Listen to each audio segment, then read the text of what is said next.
एक महत्त्वाची बातमी, रत्नागिरीमधून कोकण रेल्वेची वाहतूक ठप्प झाली आहे। राजधानी एक्सप्रेसच्या इंजिनमध्ये बिघाड झालाय। चिपळूणजवळच्या कामथे बोगद्यात इंजिनमध्ये बिघाड झालाय, त्यामुळे अनेक रेल्वे ज्या आहेत त्या विविध स्टेशनवरती खोळंबल्या आहेत। प्रवाशांचे हाल सुरू आहेत। प्रणव पोळेकर माझे सहकारी आपल्याबरोबर आहेत। प्रणव, अत्यंत महत्त्वाची बातमी, काय अधिक माहिती आहे? त्रिवेंद्रमहून निघालेली ही राजधानी एक्सप्रेस होती आणि एक्सप्रेसचं इंजिन जे आहे ते चिपळूणजवळच्या कामथे बोगद्यामध्ये आल्यानंतर बिघडलं आणि बिघडल्यानंतर अनेक गाड्या ज्या आहेत त्या विविध स्टेशनवर थांबवण्यात आल्या।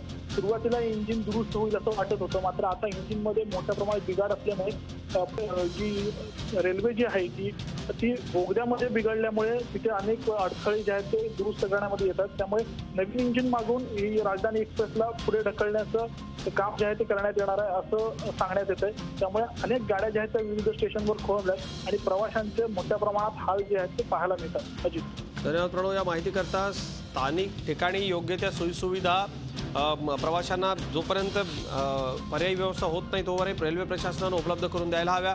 सुरक्षितता आहे महत्त्वाची आहे, कारण बोगद्यात रेल्वे खोळंबलेली आहे। धन्यवाद या माहिती करता। झी 24 तास रहा एक पाऊल पुढे।